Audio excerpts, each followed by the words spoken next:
Depois de tudo o que descrevemos acerca do trabalho de preparo para esta época, chegamos agora a lançar nossa atenção sobre os homens a quem Deus levantou para serem instrumentos em suas mãos. Breves descrições acerca de suas vidas, mas não muito prolongado, pois não se trata de obra biográfica. Manteremos nosso foco sobre a importância que tiveram no desenrolar do movimento libertador da fé e de retorno às suas bases, e nisso nos focaremos nas importantes contribuições que deram a esta causa, com sua vida e até com sua morte.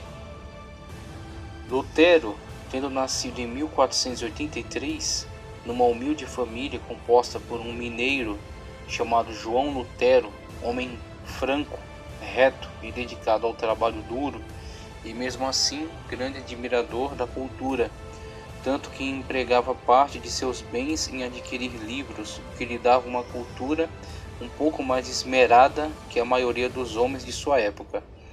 E sua mãe, chamada Margarida, mulher recatada, honesta e piedosa, uma excelente dona de casa, quando essa família encontrava-se estabelecida em Eisleben, em 10 de novembro, provavelmente às 11 horas da noite ou 23 horas, veio ao mundo este homem que recebeu o nome de Martinho, em homenagem ao santo celebrado na época, e Lutero, em honra de seu pai. Pouco tempo depois, provavelmente quando tinha ainda 6 meses, sua família transfere-se para Mansfeld, quando, graças ao trabalho intenso de seu pai, sua família alcança uma boa condição social, e Martinho pôde então estudar latim, a língua da cultura da época, em Magdeburgo, e prosseguir seus estudos na escola St. George, em Eisenach, momento em que passou por dificuldades financeiras, pois por mais que seu pai houvesse alcançado uma boa situação para a família em Mansfeld, sua renda não era suficiente para o sustento desta família e mais um filho estudando em outra cidade. Infelizmente não pôde contar com o apoio dos parentes que ali moravam, provavelmente por também serem de pobre condição financeira. Muitas vezes reunia-se a outros meninos da escola para cantar às portas das casas e esperar por alguma oferta de alimento, o que nem sempre era obtido, mas sua situação melhora quando é ajudado pela esposa de Conrad Cotta, chamada Úrsula, filha do burgomestre de Insfeld, que admira-se com o jovem e decide apoiar seus estudos com o consentimento de seu marido. Eis aí uma imagem atual da Universidade de Erfurt.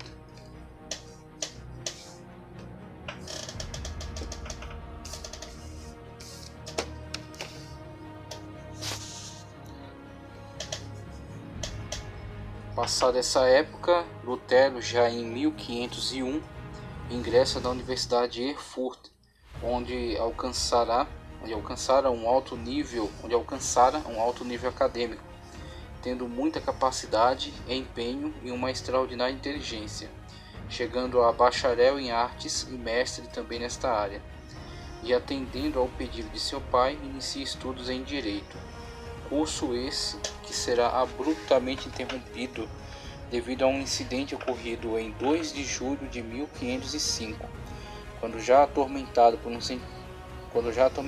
por sentimentos terríveis que o fazem temer por sua salvação, sempre arrastando uma pesada culpa que o fazia olhar para Deus como se for um carrasco, sempre pronto a infligir-lhe severa punição por seus pecados, decide-lhe aproveitar as férias para ir à sua cidade natal e aos lugares de sua infância, abraçar a sua família e tentar convencer seu pai a concordar em que lhe apoie na ideia de dar à sua vida uma continuidade voltada para a vida monástica, como meio de alcançar salvação para a sua alma e por meio de algum tipo de mérito.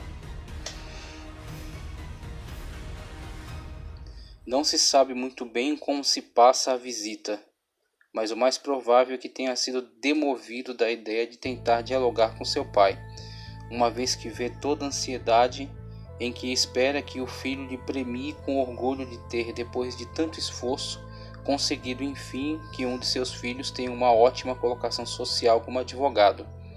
Todavia, tudo isso naufragará quando, de retorno para Erfurt, o jovem Lutero é apanhado por uma forte tempestade no caminho e, no meio da floresta, com os raios prestes a lhe atingir, em total desespero e numa atitude impulsiva, promete que entregará sua vida ao serviço da igreja se sair salvo daquele perigo. E quando enfim se vê livre do risco de morte, não entende que esteja livre de um tão sério compromisso assumido, e mesmo decepcionando seu pai e seus colegas de estudo, que nele nutriam grande admiração e esperança, Lutero se decide por tornar-se monge.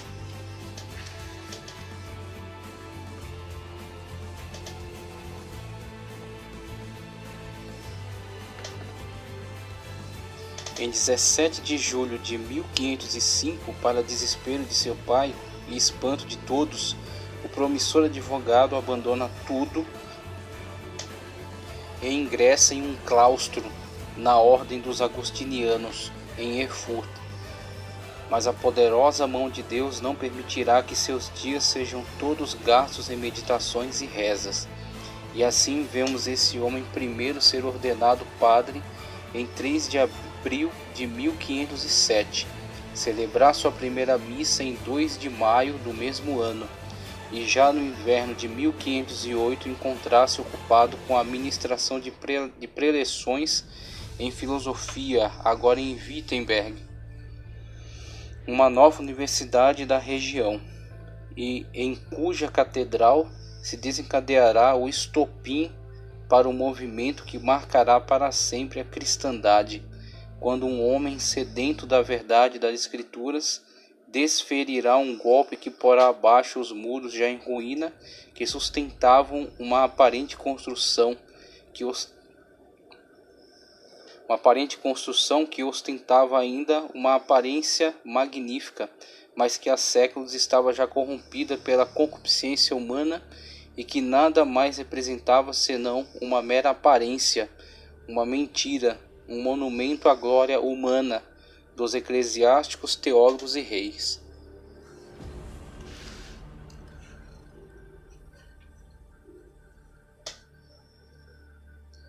Depois de todo esse tempo em que Lutero cresce e alcança uma grande formação teológica e filosófica, tendo estudado avidamente as obras de Ockham, Scott e Tomás Aquino e engajar-se profundamente no ensino na Universidade de Wittenberg, fundada por Frederico em 1502, e no serviço eclesiástico na Catedral da cidade, dedicando-se à pregação e desenvolvendo um profundo estudo das Escrituras, especialmente das cartas de Paulo a Romanos e aos Gálatas, bem como a carta aos Hebreus, tempo em que já começa a perceber as divergências entre as práticas da Igreja e as realidades bíblicas, mas ainda outras coisas o surpreenderão, pois este antigo monge agostiniano, agora com o status de responsável por 7 conventos de sua ordem, será incumbido de uma missão que marcará para sempre de forma negativa a sua vida espiritual, mas servirá para despí-lo de um manto de ingenuidade que revestia sua fé.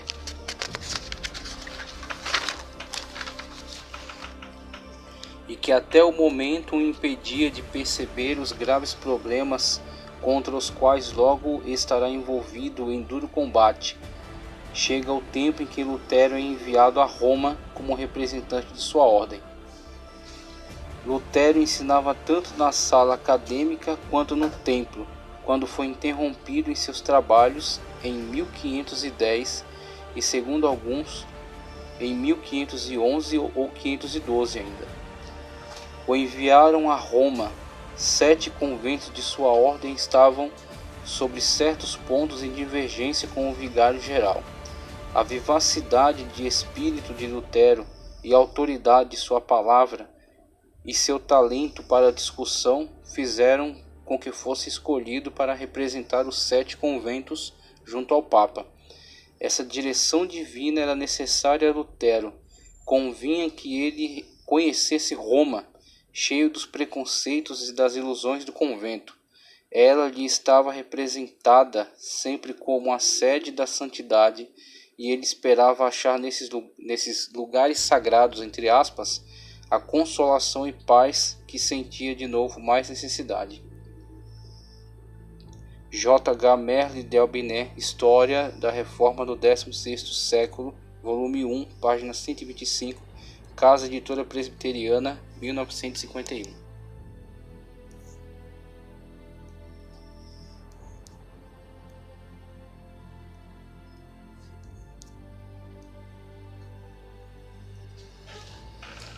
Semelhantemente a Lutero, que foi um instrumento por meio do qual Deus empreendeu uma reforma que veio remover as densas cortinas que ocultavam o único caminho para Deus, chamado Cristo, o qual nos é revelado pelas páginas das Sagradas Escrituras, também nós, antes de conhecedores da verdade que liberta, fomos escravos do engano, e como tais também nos submetemos às práticas que só agora reputamos por ridículas e completamente desprovidas de eficácia em relação à busca do que nos é mais essencial, a paz e a comunhão com Deus.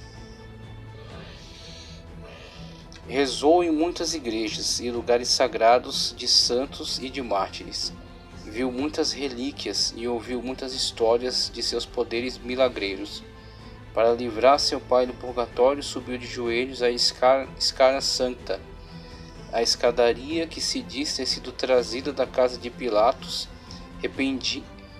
repetindo em cada degrau o Pai Nosso.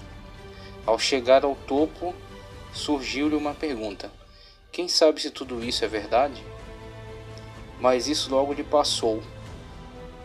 Apesar de escandalizado com muita coisa que viu em Roma, não obstante sua fé na igreja não sofreu arrefecimento.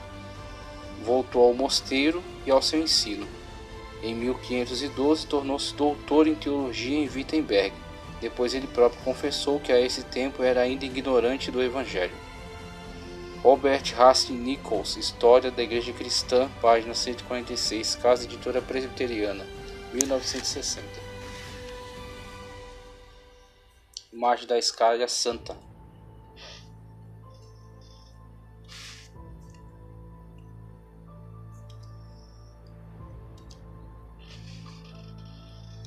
Ainda não é o momento em que o doutor de Wittenberg se tornará o combatente reformador, mas sem dúvida tais visões começaram a despertar sua curiosidade e a desconstruir uma imagem ilusória em relação ao suposto reino de santidade que acreditava ser a Roma papal.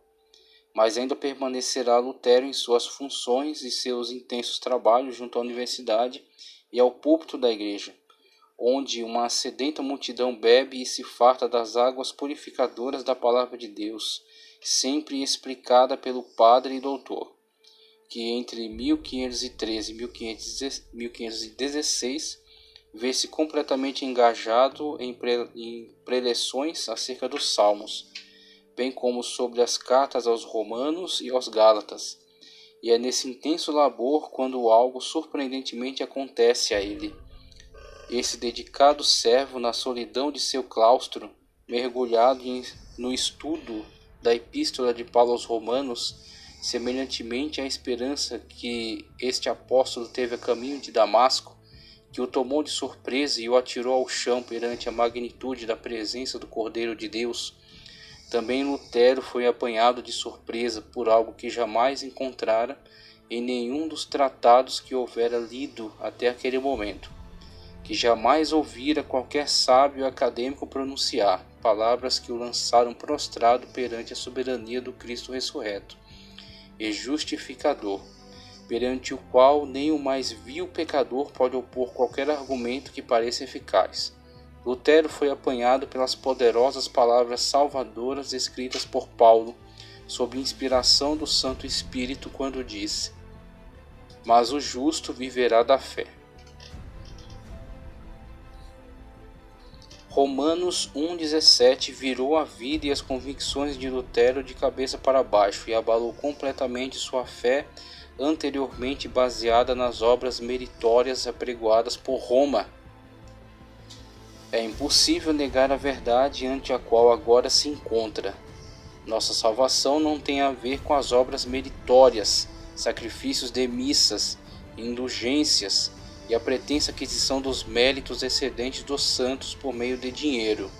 Não, estava tudo errado, e isso era já tão claro para ele, mas como fazer com que outras pessoas tenham oportunidade de confrontarem-se também com a mesma verdade perante a qual está? Assim nasce, primeiramente, um conflito interno, que logo transbordará de dentro de seu coração inflamado pela chama do Espírito e do amor à verdade que liberta, e também alastrará suas chamas por outras vidas, difundindo-se por outros lugares e levando outros tantos a também terem a maravilhosa certeza de salvação unicamente no Cordeiro de Deus que tira o pecado do mundo.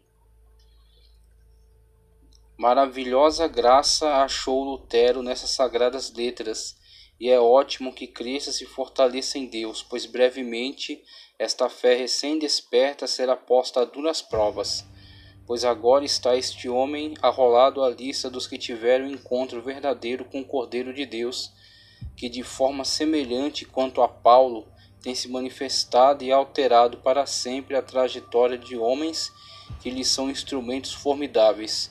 Wycliffe, Hus e agora Lutero estão perante esta verdade incontestável. Cristo é o único Salvador e o único caminho para Deus, e isso agora não mais poderá ser um saber particular, e principalmente quando diante de seus olhos almas humanas e seu eterno destino estão sendo objeto de sórdido joguete comercial, pois enquanto Lutero prosseguia com suas importantes atividades e se fortalecia no conhecimento da verdade em Cristo, algo passou a tumultuar o tranquilo ambiente à sua volta. A Roma, que já lhe causara escândalo pela leviana maneira com que tratava as coisas que esses cristãos reputavam por santas, agora chega às suas portas com o mais improvável dos produtos de venda. Roma está vendendo salvação, perdão de pecados em troca de dinheiro por meio da aquisição das indulgências. O Papa resolveu comerciar com o reino do céu para enriquecer o seu reino do Vaticano. Um personagem fundamental para a prática desse imundo comércio é um audacioso frade de nome Tetzel.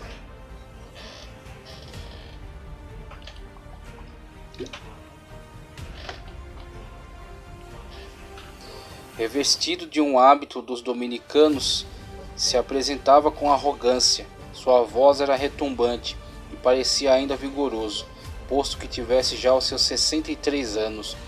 Este homem, filho de um ourives de Leipzig, por nome Dies, chamava-se João Diesel ou Tetzel. Havia estudado em sua cidade natal, foi feito bacharel em 1487 e entrou 2 anos depois na Ordem dos Dominicanos. Reunia em si muitos títulos: bacharel em teologia, prior dos dominicanos, comissário apostólico, inquisidor, hereticoi privatis inquisitor, e contudo não havia cessado desde o ano de 1502 de exercer o título de vendedor de indulgências. J. H. Merle de Albiné, História da Reforma do 16º século, volume 1, página 161, Casa Editora Presbiteriana, 1951.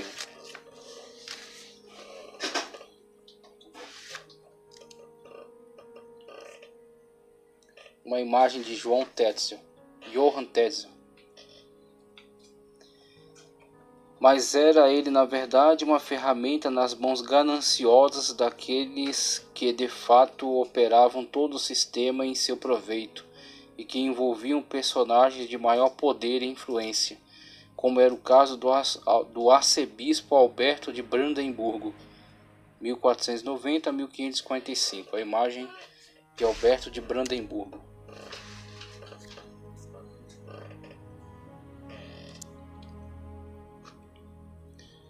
que já detinha 2 províncias em seu poder, mas lançara seus olhos sobre a rica província de Mainz, e queria controlar e lucrar também com essa.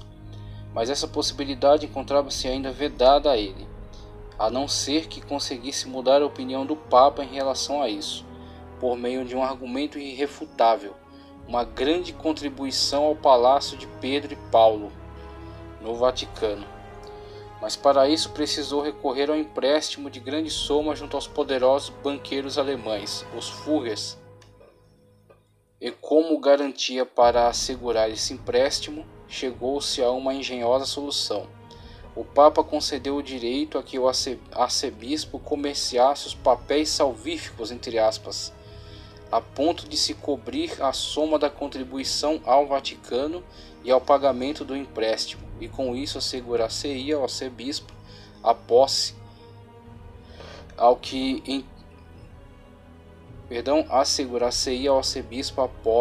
que atendia a sua ganância, e tudo às custas da mentira e expoliação do povo, que estava sendo instrumentalizada por essa eficaz e soberba ferramenta a serviço do clero, Johann Tetzel. A fim de levantar recursos para a construção da Basílica de São Pedro em Roma, o Papa Leão X determinou a venda de indulgências. Para recolher esse dinheiro na Alemanha foi designado João Tetzel. Lutero, já descontente com a imoralidade e o desrespeito do clero pelas coisas sagradas, como vimos anteriormente, reagiu à pregação de Tetzel com suas 95 teses, afixando-as na igreja de Wittenberg. Através das indulgências, a igreja oferecia salvação por meio das obras e não da fé, contrariando textos bíblicos de Abacuque 2:4, Romanos 1:17, Gálatas 3:11 e Hebreus 10:38. Era o dia 31 de outubro de 1517. A atitude de Lutero desencadeou uma reação em escala favorável tanto dentro quanto fora da igreja, pois desde os tempos de Wycliffe e Hus, a nobreza, as populações europeias e parte do clero estavam descontentes com os desmandos existentes na igreja. Paulo Ferreira, A Reforma em 4 Tempos, editora CPAD, páginas 30 e 31, 2017.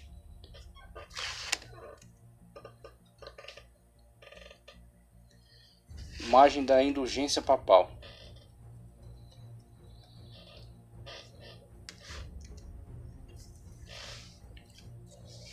Por que reagir?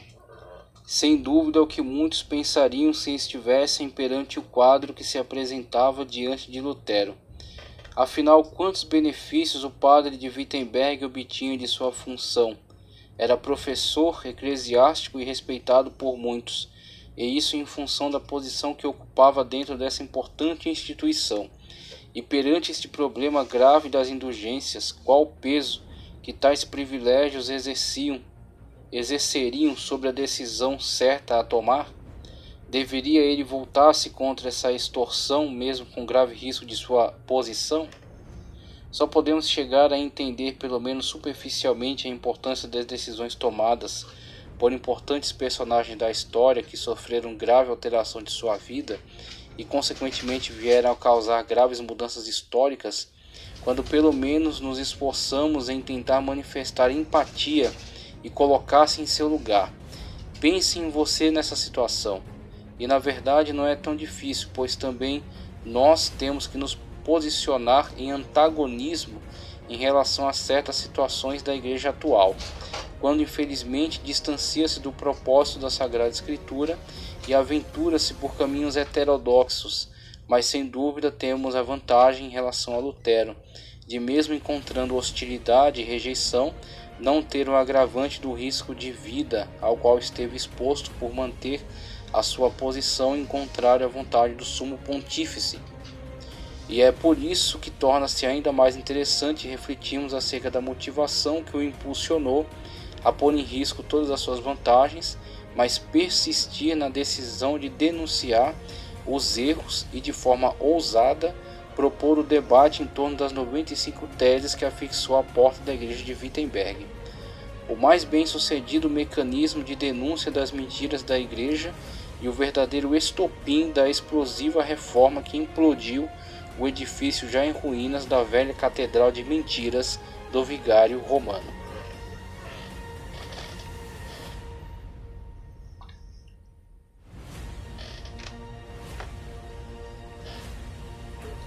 Aqui, enfim, chegamos ao cume de nossa jornada, ao momento em que um homem, movido pela verdade da Sagrada Escritura, teve a audácia de enfrentar o sistema e não fiado em seu intelectualismo, mas sim impulsionado pelo desejo arrebatador de ver reluzir a verdade do Evangelho e dissipar as trevas intensas das manipulações gananciosas dos homens da falsa religião, verdadeiramente comerciantes da fé, entre aspas. Todo o nosso propósito convergia para o momento em que este homem se importou, viu-se profundamente incomodado e com santo zelo não teve por digno o conformismo ante o erro e a mentira, não admitiu que lhe fosse concedido o direito de isentar-se, e mesmo ante todo o risco e perda de vantagens, entendeu que deveria manifestar-se em prol da verdade de Deus, ser o veículo por meio do qual o seu Santo Espírito expressaria a verdade do Evangelho em combate a todo engano e manipulação. Eis o espírito da reforma, sem o qual, em qualquer momento, a Igreja deixa de ser a proclamadora da verdade de Deus, para passar a conformar-se até com as mais absurdas mentiras, desde que seja cômoda e agradável aos líderes. Deixar de obedecer a Deus para agradar à vontade de homens, atitude esta que fora rejeitada pelo apóstolo Pedro, quando perante o Sinédrio sabia que sua vida estava em risco, mas julgou ser a obediência a Deus mais importante até mesmo que seu próprio bem-estar.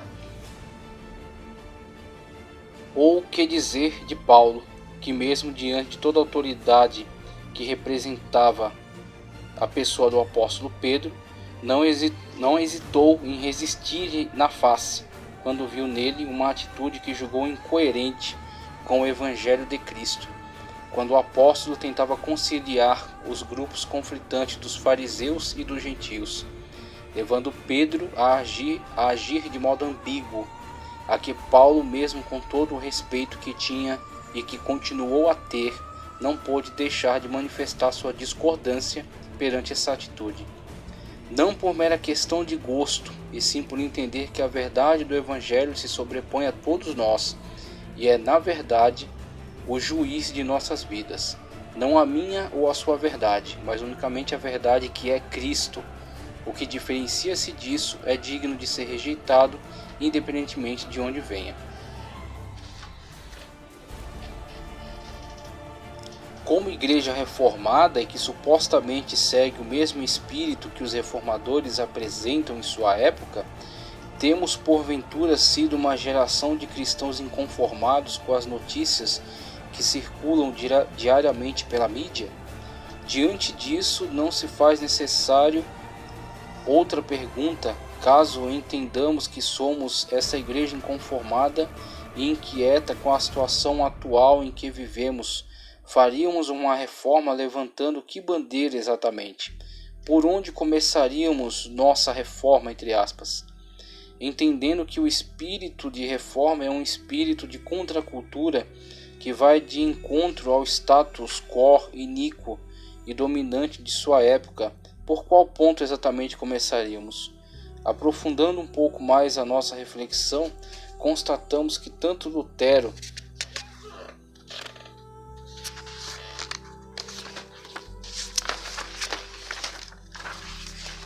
como os pré-reformadores dão continuidade a que essa igreja que se autoexamina, que está em constante reforma. A reforma não é um movimento de ruptura e sim de continuidade da voz profética que sempre permeou a igreja e o povo de Deus. A ruptura acontece quando a voz profética não é ouvida e a desobediência estabelecida, surgindo por conseguinte o perigo de o ramo ser arrancado da oliveira, a qual continua sempre viva e frondosa, dando continuidade àquilo que foi iniciado em Pentecostes. Assim, tanto a Reforma como os movimentos pré-reformadores reivindicam despertar a Igreja para que voltasse à proclamação do Evangelho e sua promessa frente à catastrófica e calamitosa existência humana. Em outras palavras, esses movimentos levantaram duas bandeiras principais: o retorno à simplicidade do Evangelho, entenda-se como simplicidade a desburocratização da Igreja e a diminuição de sua excessiva mediação nas situações da vida e o retorno à virtuosa pobreza, e o acesso às Sagradas Escrituras, em suma, o endireitamento de suas veredas. Ricardo Bitum, A Reforma Protestante, História, Teologia e Desafios, editora Agnus, páginas 57 e 58, 2017.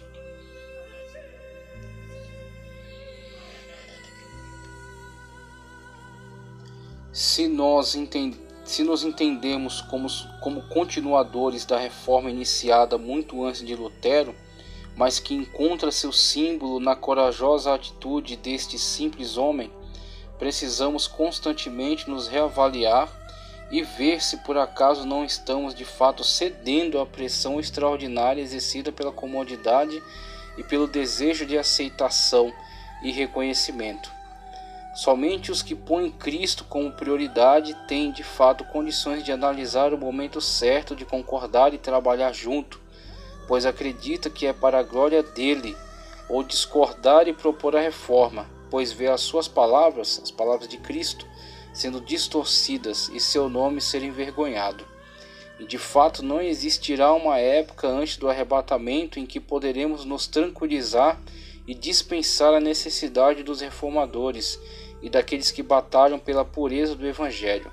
Até a gloriosa transformação da Igreja e o encontro com o noivo amado, seguimos edificando e reformando a Igreja de Nosso Senhor. Lutero corajosamente perseguiu esse objetivo, mesmo diante de tantos reveses, que se levantaram após a heróica atitude de defesa em relação à pureza da Palavra de Deus e da natureza da verdadeira Igreja de Cristo.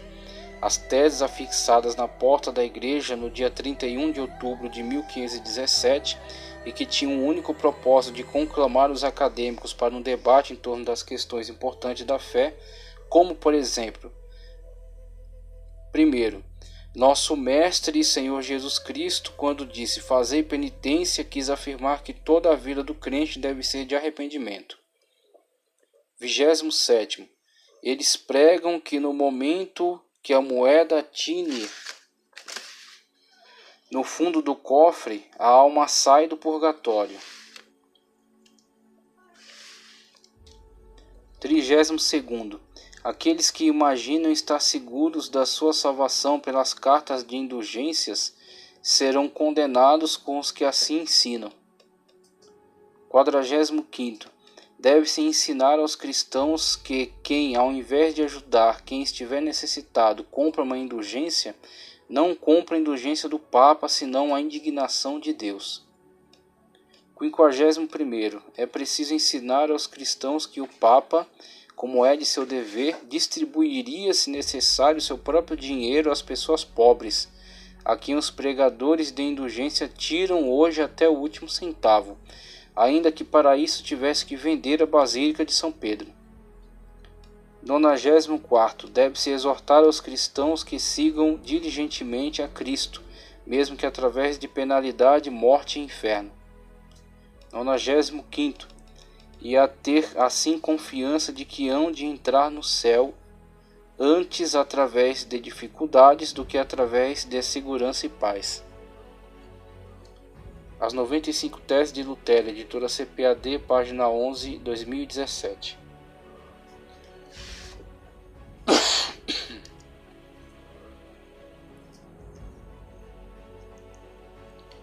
Imagem das 95 Teses.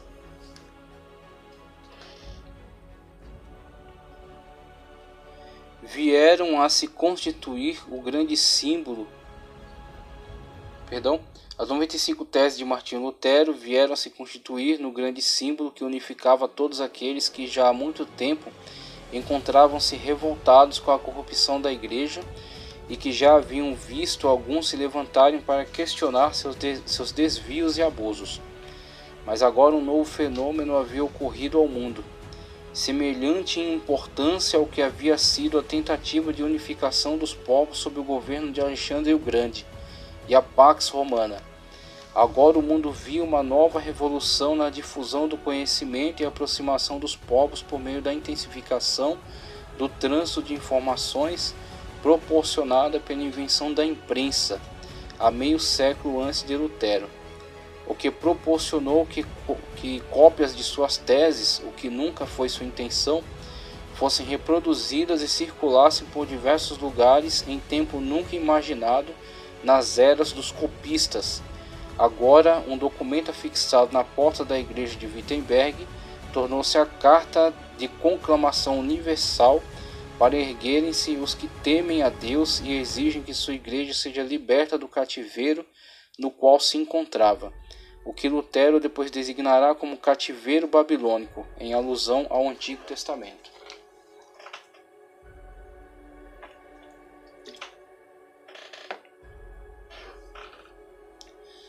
O desafio está lançado. O simples monge, imbuído da coragem dos que creem estar fazendo o que é certo, conclama os acadêmicos a discutir as decisões emanadas daquele que se diz o sucessor de Pedro e substituto de Jesus. Substituto de Jesus Cristo entre os homens.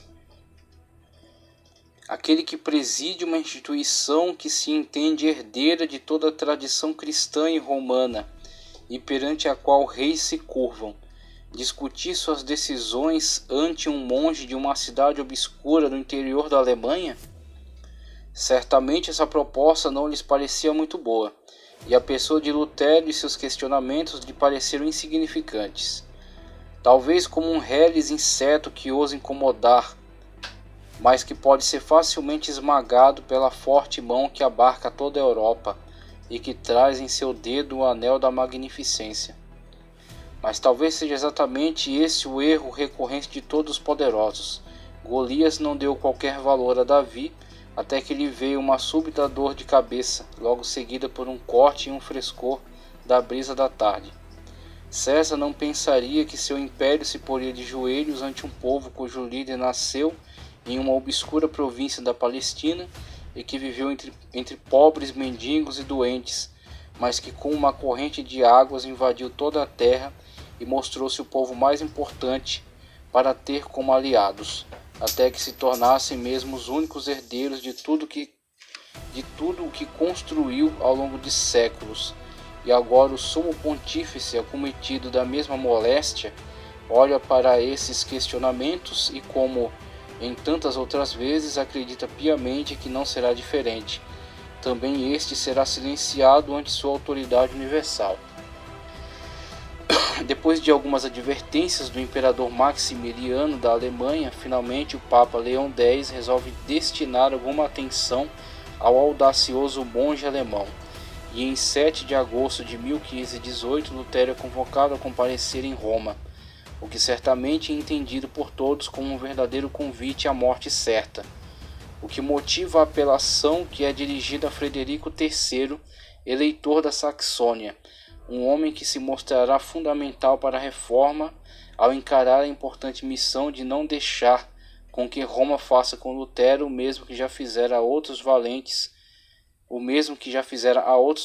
que também ousaram questionar suas heresias e sua prepotência, como nos casos de Wycliffe e Hus, que também moveram muitas almas em solidariedade ao apelo veemente para o retorno às Escrituras, mas que foram silenciados por aqueles que preferem se esconder em suas mentiras, por meio das quais enriquecem enganando o povo.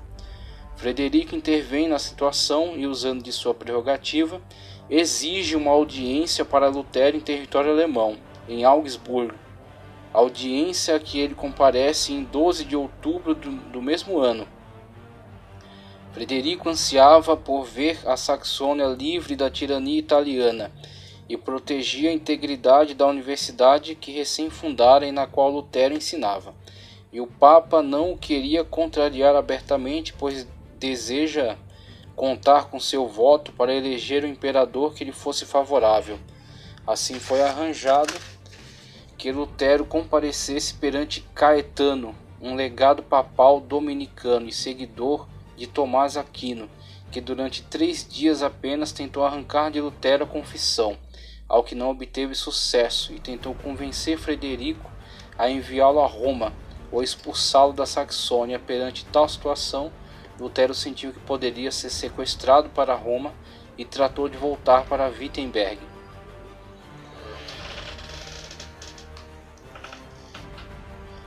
Depois apareceu uma outra ocasião em que deveria lutar pela causa do Evangelho, quando novamente arriscou-se, saindo da jurisdição de Frederico III e indo cooperar com Andreas Karlstadt, que dirigia-se a Leipzig para uma disputa teológica com John Eck, o que interessava muito a Lutero, pois Eck havia contestado as suas teses, e Lutero disputava com ele por meio da imprensa, afirmando que seus argumentos não encontravam fundamento bíblico e chamando-o de animal sedento de glória.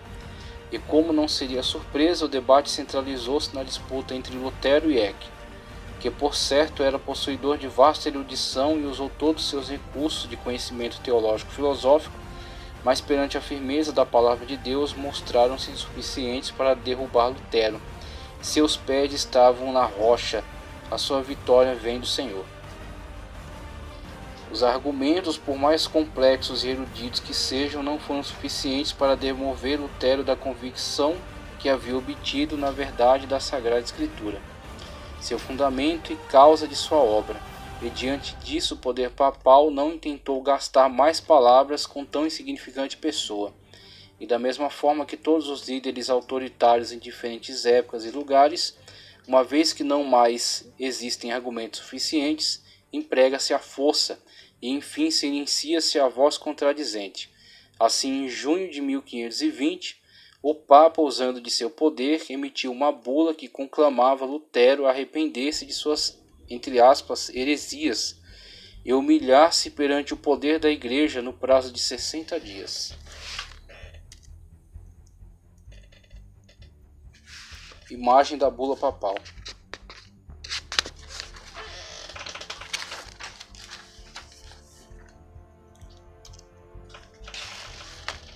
Lutero queima a bula papal.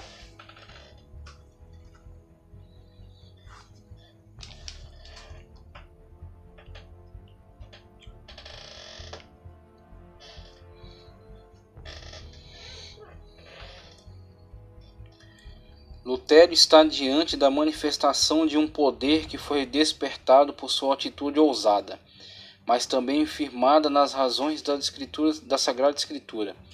E tem em mente que muitos antes dele foram os que desafiaram esse poder e aparentemente saíram perdendo. E digo aparentemente, pois o que aos olhos humanos foi com certeza uma derrota, apresenta-se pelas evidências históricas incontestáveis como parte necessária de um esforço conjunto de vidas que se dedicaram até o fim por uma verdade que estava cativa e que pôde finalmente encontrar sua liberdade por meio do sacrifício de vidas daqueles que por ela lutaram.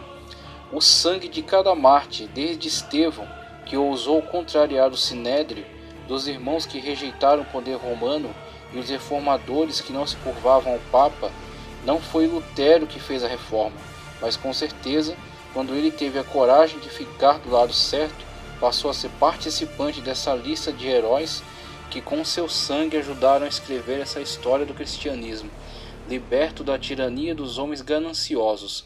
Lembrem-se, Atos dos Apóstolos ainda está sendo escrito por mim e por você.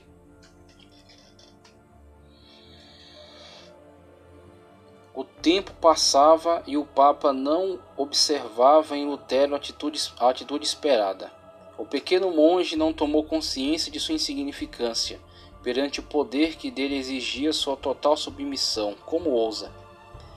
Certamente essa é a surpresa dos grandes da terra perante a audaciosa ação daqueles que estão inspirados pelo Santo Espírito de Deus e que, movidos por essa força, realizam as maiores proezas, desprezando o risco e a humilhação, pois Cristo, nosso Senhor, venceu o mundo e consumou a sua obra, e nós, em suas pisadas, também venceremos. Lutero não podia mais voltar atrás, não podia negar a verdade mais clara que a luz do sol.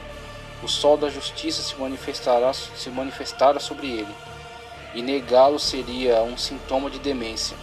Mesmo diante das mais sinistras perspectivas, não havia mais volta. Antes morrer na certeza em Cristo do que viver na confortável dúvida. O Papa jamais poderia lhe proporcionar o que ele encontrara em Cristo. Aquela dor e as trevas que há muito atormentavam finalmente foram dissipadas por uma luz jamais emanada dos cerimoniais e dos signos tão importantes a essa instituição. E por mais que seu braço o esmague, morrerá feliz, pois sente em si a vida eterna no perdão e no amor recém-encontrado no Pai Celestial, que o perdoou e o fortalece nessa empreitada. Ao invés de recuar perante o risco da própria vida, Lutero, por certo, passou a entender que, muito mais importante que seu bem-estar como indivíduo, ele passara a fazer parte de uma ação que se propagava ao longo de um grande grupo de homens e mulheres que dedicaram sua vida a propagar a verdade de Deus e denunciar a mentira onde quer que se manifeste. E assim é que ao longo de 1520 laborou intensamente por inflamar os corações com o mesmo propósito que já o incendiava.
Veículos do cumprimento dos planos de Deus para os seus.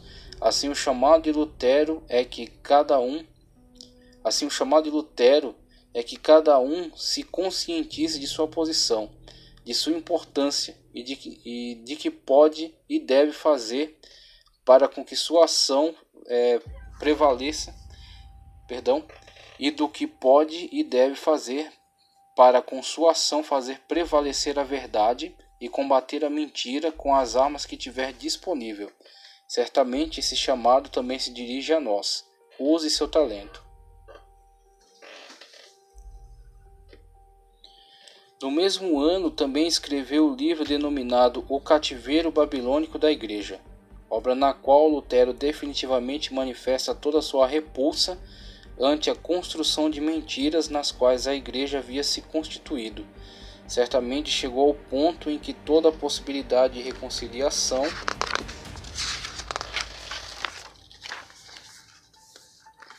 mostrava-se perdida.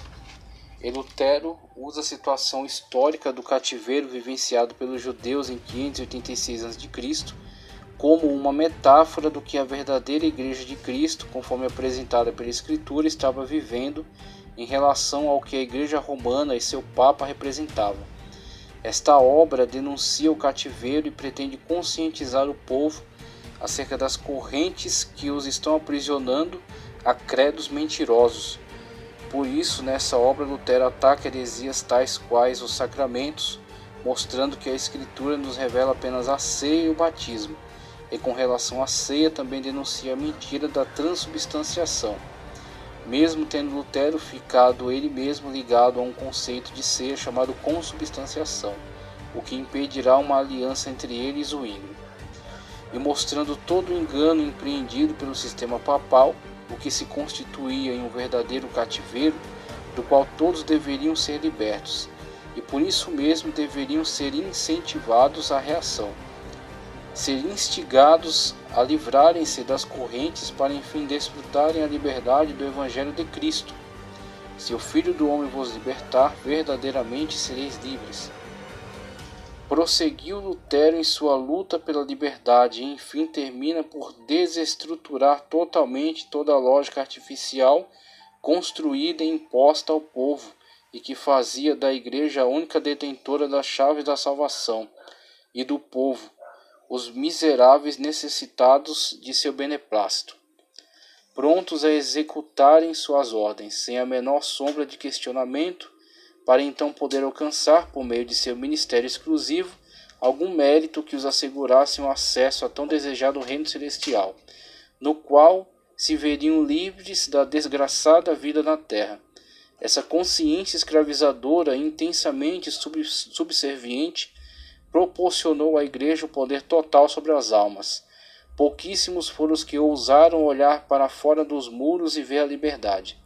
A esmagadora maioria baixava a cabeça e rezava conforme a cartilha, até que, cansado das frustradas tentativas de diálogo e vendo tudo o que Deus nos proporcionava em liberdade por meio da Escritura, todos os textos legados por homens e mulheres usados por Deus para anunciar a liberdade por meio do poder de Deus, Lutero não criou ou inventou o conceito da liberdade do povo e seu acesso direto a Deus. Ele apenas os entregou ao povo e os instigou a querer saber mais sobre isso por meio do livro chamado A Liberdade do Cristão. Com essa iniciativa, Lutero pretendia enfim instigar a todos que se insurgissem contra as trevas nas quais estavam submersos e permitissem que a luz da palavra experimentassem a liberdade em Cristo. Ele faz do cristão verdadeiramente livre, ou seja, não somos cativos dos ritos sacerdotais, pois todo cristão é um sacerdote em Cristo e pode chegar diante de Deus. E ao mesmo tempo somos também servos uns dos outros, para por meio da obediência a Deus e sua palavra servirmos como veículo para a difusão da verdade, como observamos nesse trecho.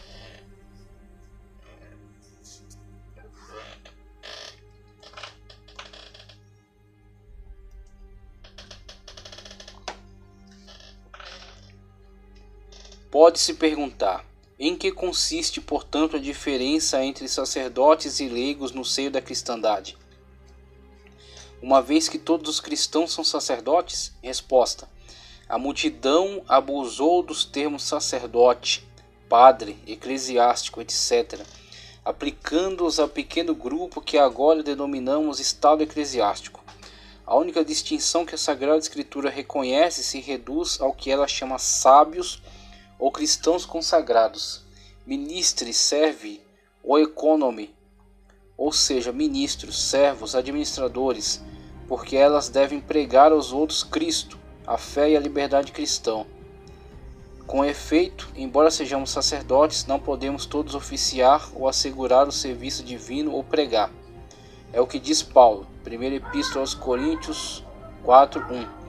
Não queremos mais ser considerados senão como servidores de Cristo e administradores do Evangelho, mas agora dessa função de administrador surgiu uma denominação e um poder temporal e exterior tão pomposo e tão terrível que o verdadeiro poder temporal não pode de modo algum lhe ser comparado, precisamente como se os leigos fossem outra coisa e não cristãos. Desse modo desapareceu toda a compreensão da graça e da liberdade e da fé cristãs, e de tudo o que devemos a Cristo e ao próprio Cristo. Em troca disso, adotamos todos em massas leis e as obras dos homens e nos tornamos inteiramente escravos das pessoas mais vis que a terra jamais produziu. Martinho Lutero, A Liberdade do Cristão, Editora Scala, página 32, 2007.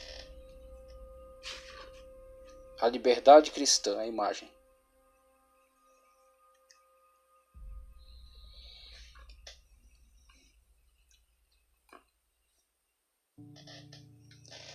Com tais palavras, Lutero evidencia para todos as falcatruas e as artificialidades por meio das quais a Igreja Romana tem estendido seu domínio sobre as almas dos homens, e em um caminho sem volta Lutero declara abertamente seu antagonismo a essa instituição, esmagadoramente maior do que ele mesmo, mas não maior do que o Deus no qual se fiava.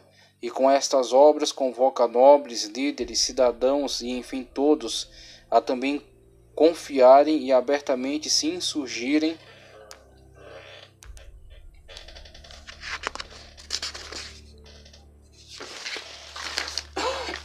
contra toda a mentira e exigirem a verdade da palavra de Deus como único guia para seu povo, não mais o vigário de Roma e seus funcionários. Não é de surpreender que sua obra provocasse uma reação violenta por parte da instituição de Roma, tanto que em 12 de novembro de 1520, parte de seus livros foram queimados em Colônia, em um ato de grande hostilidade. Agora é guerra aberta, e portanto requeria também medidas que deixassem muito claro por parte de Lutero qual era sua posição em relação à peleja. E para que não restasse dúvida, em 10 de dezembro do mesmo ano, aproveitando uma das muitas manifestações que passaram a se multiplicar contra o Império Papal, Lutero aproxima-se de uma fogueira e queima o instrumento papal de dominação, sua bula, com as seguintes palavras: "Por que você confundiu a verdade de Deus, hoje o Senhor confundiu você, para o fogo com você."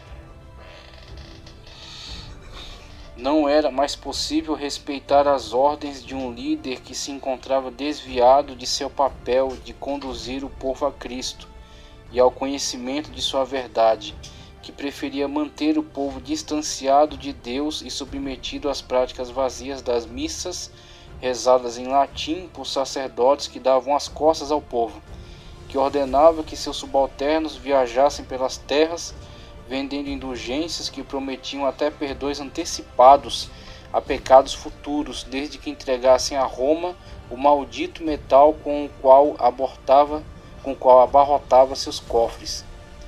Um líder que permitiu que seu sistema se tornasse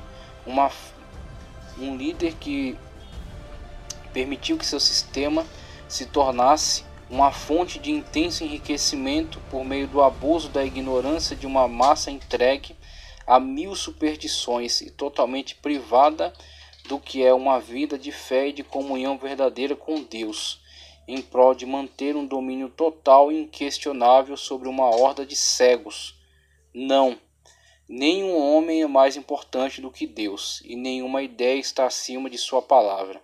Assim Lutero prosseguiu em seu antagonismo, mesmo que lhe custasse a vida, e cada vez mais parecia que esse seria o preço, pois mais e mais a atitude de Roma demonstrava um interesse em lhe silenciar a qualquer custo, e para tanto o Papa, em 3 de janeiro de 1521, excomunga Lutero, o que na prática torna uma pessoa detestável e passível de sofrer a pena capital a qualquer momento e por qualquer pessoa, uma vez que foi desligado da igreja por motivo de heresia, tornando-se uma pessoa perniciosa, o que o levaria à morte certa se Deus em sua infinita misericórdia não houvesse providenciado que ele estivesse sob a jurisdição de alguém que lhe assegurava alguma proteção.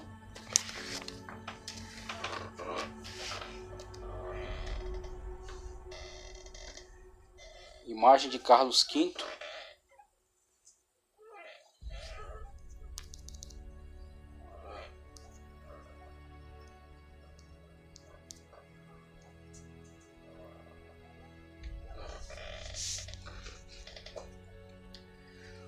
impasse que Lutero se tornou ganhou outras proporções. Saiu da esfera unicamente religiosa e passava a interferir nas plataformas políticas da Europa.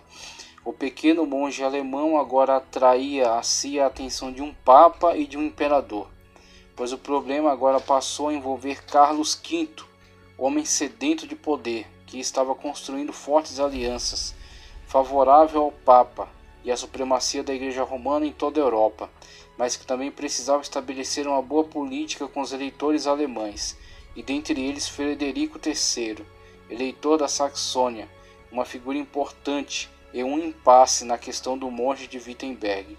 A próxima batalha de Lutero se desenrolará em outro campo, na Dieta de Worms, em um concílio presidido por Carlos V, e por meio do qual esperava-se fortalecer as alianças na Alemanha, e para o Papa configura-se uma oportunidade de pôr um fim nessa questão que já se arrastava excessivamente.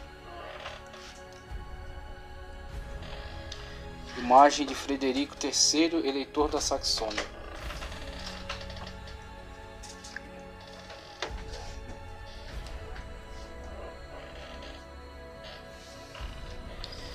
Lutero contou com o salvo-conduto de Frederico, mas isso não era total garantia de vida. Pergunte a Hus. Não havia como recuar, e lá foi ele comparecer perante representantes da autoridade romana e das autoridades alemãs nas pessoas de seus eleitores e perante a corte imperial de Carlos V. Seus livros foram expostos perante ele, não lhe ofereceram oportunidade como teve perante Eck para argumentações.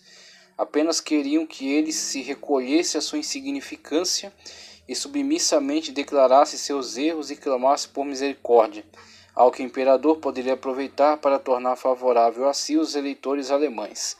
Mas não. Isso não era do feitio de Lutero, e esse não era o propósito de Deus para seu servo. Quanta estranheza não causou quando pediu um tempo. Não teve tempo suficiente para pensar no caminho? E mesmo a contragosto deram-lhe um dia, e retornando à audiência, contrariando o que queriam as autoridades presentes e com a costumeira audácia, tomou a palavra e com a certeza dos justos declarou conforme conferimos na obra de Andrew Atherstone. O interrogador de Lutero, Johann der Eck, secretário-chefe do arcebispo de Troia, advertiu-o que não alegasse que era mais sábio do que todos os professores da igreja e tinha melhor conhecimento da Bíblia do que eles. Exigiu que Lutero se retratasse sem mais equívocos, ao que o professor respondeu: a menos que eu seja convencido pelo testemunho das Escrituras e pela razão clara, pois não confio no Papa ou nos concílios unicamente, visto que é sabido que eles erram e contradizem-se. Estou preso pelas Escrituras que citei, e minha consciência é cativa da palavra de Deus. Não posso e não me retratarei. Já não é seguro nem certo ir contra a consciência. Que Deus me ajude. Amém. Andrew Atherstone, A Reforma, As Transformações de um Mundo em Conflito. Editora CPAD, páginas 42 e 43, 2017.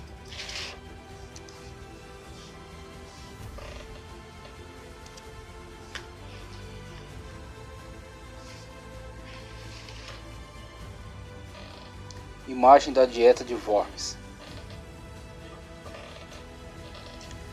O imperador não se impressionou muito, mesmo com esse forte discurso, e depois da audiência foi emitida a condenação de Lutero. Agora ele tinha pouco tempo para aproveitar seu salvo-conduto e dirigir-se a Wittenberg, mesmo que lá as autoridades tivessem que impreterivelmente cumprir o veredito do imperador e finalmente pôr um fim ao inimigo da Igreja. E na visão dessa tragédia é que novamente o eleitor da Saxônia novamente mostrou quanto estava engajado em proteger Lutero da sanha dos poderosos de sua época. Assim é que em 4 de maio de 1521, por meio de um sequestro forjado, Lutero é capturado no caminho de Wittenberg e levado secretamente ao castelo do eleitor em Warburgo, onde de dezembro daquele ano até março de 1522, Lutero viverá disfarçado, adotando o pseudônimo de Janker George e vivendo como fidalgo. Enquanto isso, empreendia uma obra magna que será para sempre a base sobre a qual foi fundada a estrutura linguística e literária da Alemanha e seu vernáculo, a tradução do Novo Testamento diretamente do grego para o idioma alemão, agora colocado em lugar de honra ao receber em seus caracteres a língua pátria.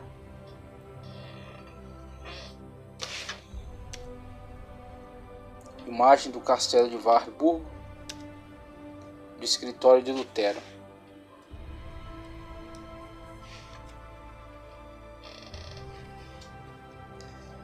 Depois desses fatos, muitos outros ainda ocorreram na vida do reformador, que não teve mais oportunidade de voltar à tranquilidade do claustro, uma vez que se tornara o cabeça de um movimento que tomará proporções nunca antes imaginadas. Em 6 de março retorna a Wittenberg e em 5 de maio de 1525 morre o corajoso homem que acreditou na reforma e fez o que pôde para dar o apoio que podia à causa. Depois disso, Lutero vê a Alemanha entrar em outras convulsões, como por exemplo a revolta dos camponeses, onde alguns líderes tentaram aproveitar suas ideias para tentar dar respaldo à insurreição civil por meio da violência, situação a que reagiu com total desprezo, deixando claro que jamais pretendeu conduzir as massas à anarquia, e enfim a revolta foi contida com grande morticínio em junho de 1525. Sua vida estava definitivamente mudada, tanto que o anteriormente monge, votado ao celibato, agora abandona esse antigo ideal para viver uma vida matrimonial com a também antiga celibatária Catarina von Bora, com quem constituiu uma família.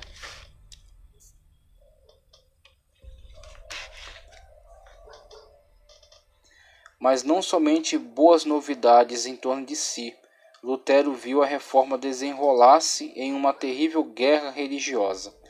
Carlos V, cioso de impor o catolicismo a todos seus súditos, empreendeu guerra aos príncipes alemães que se filiaram à reforma, que aliás já se espalhava por outras terras, como por exemplo aos escandinavos da Suécia, e lá lançava profundas raízes. Um de seus filhos futuramente trará a nossas terras a semente do evangelho pentecostal. Os missionários suecos Daniel Berg e Gunnar Wingren, pioneiros pentecostais da Assembleia de Deus no Brasil. E essa hostilidade levou os príncipes a se organizarem na chamada Liga Smalkald, que os fortaleceu a fim de resistir aos ataques das tropas imperiais, até ser firmada a paz de Augsburg em 1555.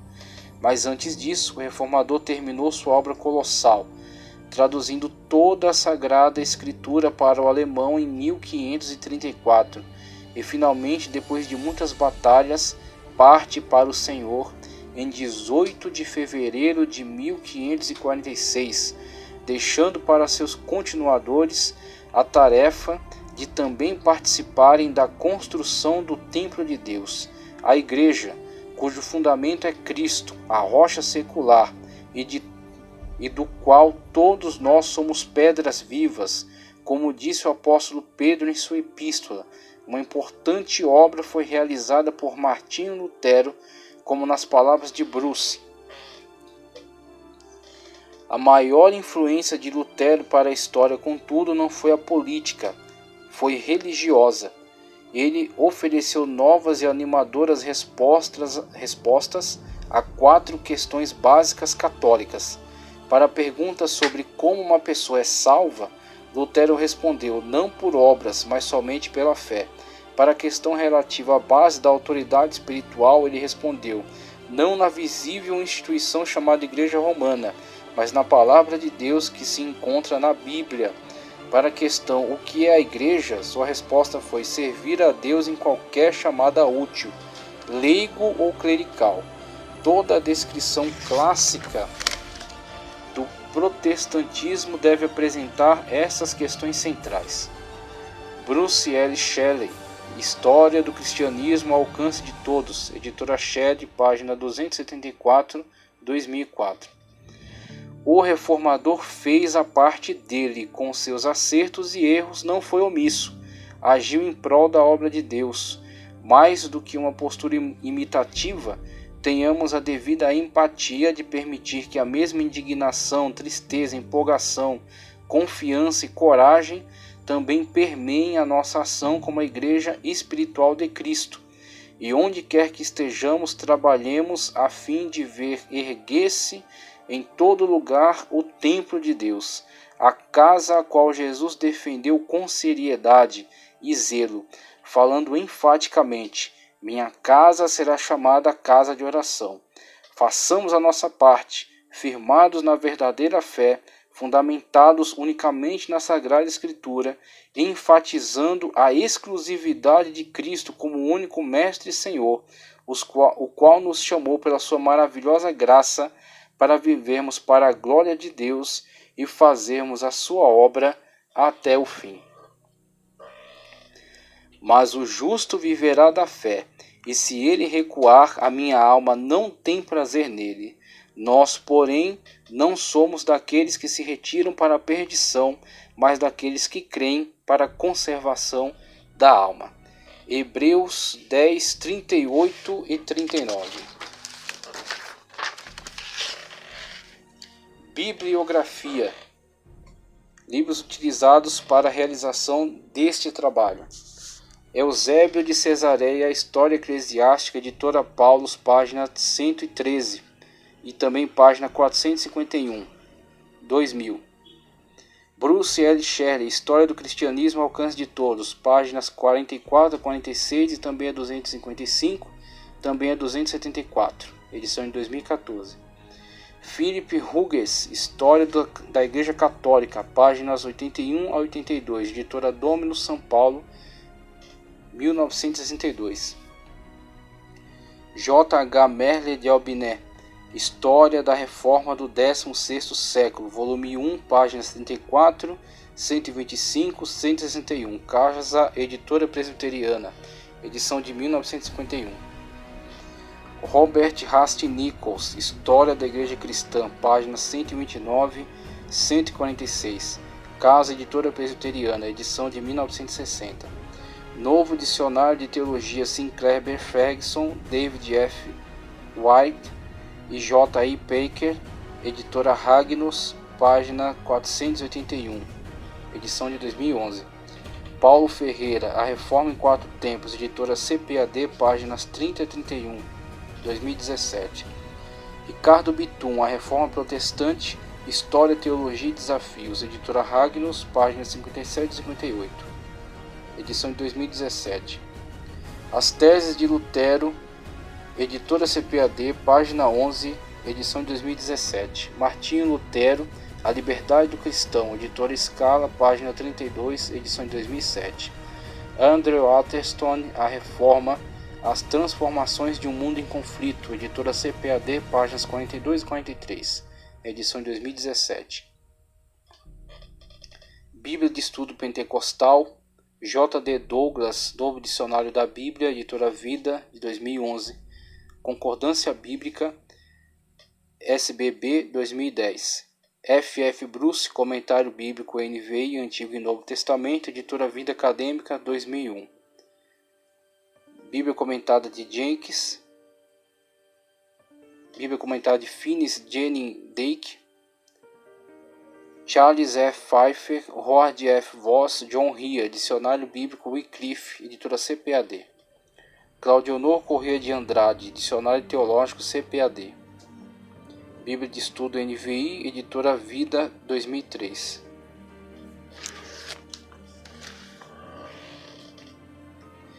Timothy George, Teologia dos Reformadores, editora Vida Nova, edição de 2000.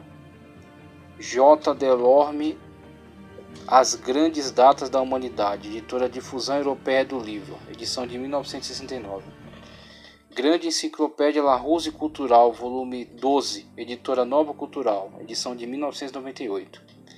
Pierre Giesel, Lucy Kainel, Enciclopédia do Protestantismo, editora Ragnus, 2016. R.N. Champlin, Enciclopédia de Bíblia, Teologia e Filosofia, volumes 3 e 5, editora Ragnus, 2014. Com isso, encerramos aí a leitura desta obra, a reforma, reconstrução do templo de Deus, o anúncio do Evangelho, sua proclamação, deturpação e retorno à origem pela reforma. Eu sou o professor José Edmilson Júnior, agradeço muito a você por ter participado comigo desta jornada. Que Deus continue abençoando poderosamente a sua vida e você permaneça sempre como um reformador lutando pela verdade da palavra de Deus. Curta esse vídeo, compartilhe e inscreva-se no canal. Em nome do Senhor Jesus. Amém.